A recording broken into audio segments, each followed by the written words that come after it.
Hello friends, आपका स्वागत है एक बार फिर से नए वीडियो में। और आज इस वीडियो में बात करेंगे खास तौर पर ईपीएफओ पेंशनर्स के लिए एक और बड़ी अपडेट। जैसा कि मैं लगातार आपको यहां पर सरकार की तरफ से जो भी चर्चाएं हो रही हैं वो मैं आपको पहुंचाने का काम कर रहा हूं।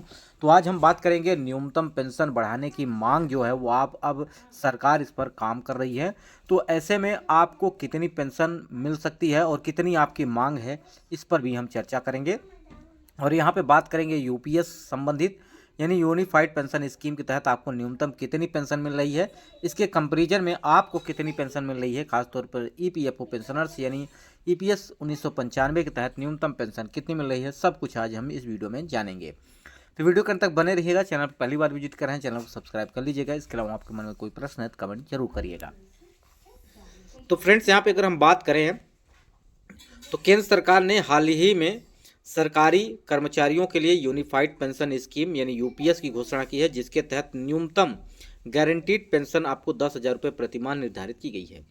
इस घोषणा के बाद निजी क्षेत्र के कर्मचारी भी अपनी पेंशन की बढ़ोतरी को मांग कर रहे हैं।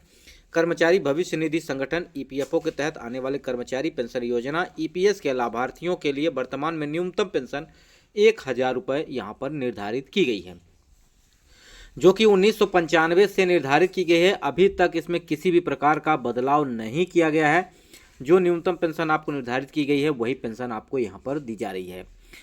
हालांकि फ्रेंड्स, लगभग अगर मैं बात करता हूँ तो 30 साल के समथिंग हो जाते हैं, लेकिन अभी तक आपके पेंशन में कोई भी इजाफा नहीं हुआ है। महंगाई कैसे बढ़ रही है, लेकिन पेंशन में कोई वृद्धि नहीं, कोई बातचीत नहीं। लेकिन अब यहाँ पर कुछ सूत्रों के मुताबिक अगर बात करें तो यहाँ पर कुछ सरकार की तरफ से यहाँ पे बढ़ने के आसार दिख रहे हैं, क्योंकि यहाँ पर लगातार प्रदर्शन भी जारी है। तो ऐसे में अगर बात करें तो इस परिस्थिति में Chennai EPF pensioners welfare association के केंद्रीय एवं श्रम रोजगार मंत्री मनसुख मंडाविया को पत्र लिखकर ईपीएस के तहत न्यूनतम पेंशन बढ़ाकर 9,000 रुपये प्रतिमाह करने की मांग की जा रही है। एसोसिएशन का कहना है कि जहां सरकारी कर्मचारियों को यूपीएस के तहत लाभ मिलेगा, वहीं निजी क्षेत्र के कर्मचारियों को भी बेहतर पेंशन सुविधा मिलनी चाहिए। और यहां पर जो पेंशन मांग की जा रही है वो कम से कम 9,000 रुपये पेंशन मिले, क्योंकि इस महंगाई के दौर में 1,000 रुपये की पेंशन जो न्यूनतम निर्धारित की गई है, इससे क्या ही होता है। हालांकि यहाँ पर आपके फंड पर भी डिपेंड करता है कि आपकी पेंशन कितनी बनेगी, लेकिन आपका पैसा ज़्यादा फंसा हुआ है, ज़्यादा पैसा आपके पेंशन में गया है, लेकिन आपको यहाँ पर वो लाभ नहीं मिल पा रहा है जो आपको लाभ मिलना चाहिए। आपका खुद का पैसा है, फिर भी आपको वो फंड, वो पैसा आपको नहीं मिल पा रहा है जिसके लिए आप यहाँ पे हकदार हैं। तो ऐसे में सरकार की तरफ से अब जल्द ही कुछ अपडेट आ रहे हैं और यहाँ पर चर्चा भी की जा रही है। तो ऐसे में मैं आज बात करूँगा कि आपको यूपीएस और एनपीएस और साथ ही साथ यहाँ पे बात करें ईपीएस के अंतर्गत आपको क्या क्या यहाँ पे बेनिफिट्स दिए जा रहे हैं।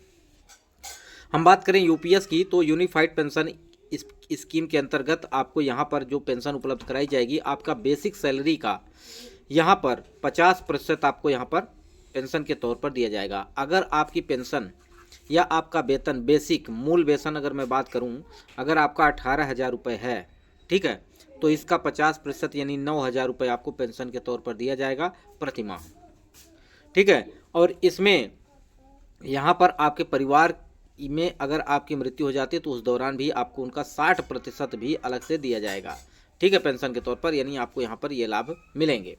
लेकिन यहाँ पे अगर बात करें जो एनपीएस पेंशन स्कीम थी तो इसके अंतर्गत आपको किसी प्रकार की पेंशन की प्रावधान नहीं था, यानी आपको यहाँ पर पेंशन नहीं मिलता।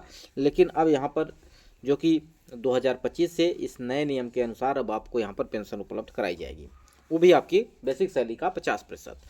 पहले बात करें ओल्ड पेंशन की तो ओल्ड पेंशन स्कीम जो थी उसके अंतर्गत आपको यहाँ पर किसी प्रकार का आपकी सैलरी से कोई डिडक्शन नहीं होता था, लेकिन आपका यूपीएस के अंतर्गत आपकी सैलरी से भी पैसा काटा जाएगा और उसके बाद ही आपको यहाँ पर पेंशन दिया जाएगा। लेकिन ओल्ड पेंशन स्कीम के अंतर्गत आपको बेसिक सैलरी पूरी दी जाती थी, लेकिन आपके अकाउंट से किसी प्रकार का डिडक्शन नहीं होता था, ठीक है। तो ये है।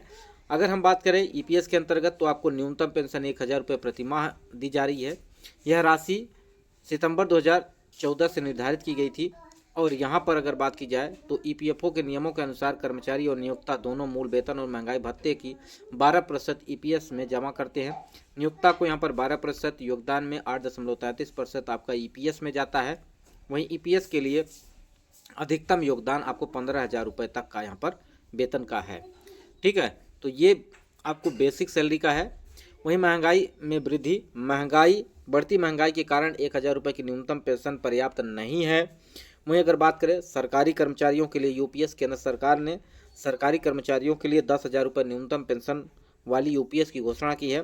जीवन यापन की लागत यानी वृद्धावस्था में स्वास्थ्य खर्च और अन्य जरूरतों को पूरा करने के लिए अधिक धन की आवश्यकता होती है। तो ऐसे में यहाँ पर बहुत ही न्यूनतम और बहुत ही कम यहाँ पर सामाजिक सुरक्षा या बात करें सामाजिक सुरक्षा की अगर बात करते हैं तो इससे ज़्यादा सामाजिक सुरक्षा पेंशन विधवा, दिव्यांग, वृद्धावस्था अलग अलग राज्यों में जारी की जाती है जितनी यहाँ पर आपको ईपीएस का पैसा दिया जाता है। ठीक है फ्रेंड्स, तो ये आपके जो कि यहाँ पर बदलाव किए जा रहे हैं। सामाजिक सुरक्षा पेंशन वृद्धि वृद्ध लोगों के लिए अधिक सुरक्षा का एक महत्वपूर्ण स्रोत हो जाता है अगर यहाँ पर आपकी यह पेंशन में वृद्धि हो जाती है। कर्मचारी भविष्य निधि संगठन ईपीएफ के बड़े बदलाव की तैयारी कर रही है सरकार। अब मीडिया रिपोर्ट्स के मुताबिक अगर बात करें तो ईपीएफओ का एक खास तरह के सिस्टम काम कर रहा है। इस सिस्टम से लागू होने के बाद ईपीएफओ के सब्सक्राइबर पैसों की जरूरत पड़ने पर अपने नज़दीकी एटीएम से पीएफ के पैसे निकाल सकेंगे। इसके लिए भी अपने डेबिट कार्ड का उपयोग करना होगा। तो यहाँ पर अब बदलाव किए जा रहे हैं। हालांकि यह बहुत ही एक लचर व्यवस्था कह सकते हैं क्योंकि यहाँ पर आपका खुद का पैसा आपका ईपीएफओ में जमा है, लेकिन आपको उसको निकालने के लिए आपको यहाँ पर बहुत ज़्यादा टाइम वेस्ट करना होता है। 15 से 20 दिन, कभी कभी आपको महीनों लग जाते हैं। कभी कभी आपका कागज़ों की कुछ दिक्कत समस्या जो कि केवाईसी को लेकर यहाँ पर आपका कंप्लीट नहीं हो पाता, तो ये भी समस्या आप लोगों के साथ बनी हुई है। तो फ्रेंड्स, अगर हम बात करें तो यहाँ पर ईपीएफ के तहत सामाजिक सुरक्षा पेंशन के ढांचे को सुदृढ़ करने के लिए श्रम मंत्रालय ईपीएस 1995 के तहत उच्च पेंशन के सदस्यों को अपने ईपीएस फंड में योगदान बढ़ाने का विकल्प देने पर गंभीर मंत्रणा कर रहा है। सूत्रों के अनुसार बात करें तो पेंशन सुधारों से जुड़ी इन मंत्रणाओं के दौरान कर्मचारी भविष्य निधि से जुड़ी पेंशन स्कीम को आकर्षक बनाने के साथ साथ इनके सदस्यों को चिंता को समाधान करने की बात कही जा रही है। तो हालांकि फ्रेंड्स, अभी इस पर कोई ऑफिशियल डाटा नहीं आया है, लेकिन यहाँ पर अभी चर्चा चल रही है। सोशल मीडिया के हिसाब से अगर बात करें तो हो सकता है कि आपको यहाँ पर पेंशन में वृद्धि देखने को मिल जाए, क्योंकि यहाँ पे लगातार जो पेंशनर्स हैं, चाहे वो आपका स्टील अथॉरिटी ऑफ इंडिया और अन्य कंपनियों से जो रिटायर्ड जो कि कर्मचारी हैं, उनको लेकर यहाँ पर भी अभी धरना प्रदर्शन चल रहा है और पेंशन की मांग की जा रही है कि पेंशन में वृद्धि की जाए ताकि जो आने वाला जीवन है वृद्धावस्था का वो सही तरीके से गुजर सके। क्योंकि उन्होंने अपना जो पैसा है वो अपने फंड से अपने बैंक में या बात करें सरकार की एक ईपीएफओ में पैसा जमा है, लेकिन वो पैसा किस काम का जब हमें उनको पैसे का लाभ ही ना मिल पाए और यह पेंशन का पैसा निकलता भी नहीं है, यानी वापस भी आप नहीं ले पाते हैं, तो इससे आपका पैसा यहाँ वेस्ट ही चला जाता है। तो ऐसे में सरकार अब इस पर सोच रही है, जल्दी कुछ इसमें बदलाव देखने को मिलेंगे। बशर्ते आपको ये वीडियो कैसा लगा कमेंट बॉक्स में जरूर बताइएगा। इसके अलावा आपके मन में कोई प्रश्न है तो कमेंट करिएगा। वीडियो यहीं समाप्त करते हैं। नमस्कार, जय हिंद, जय भारत।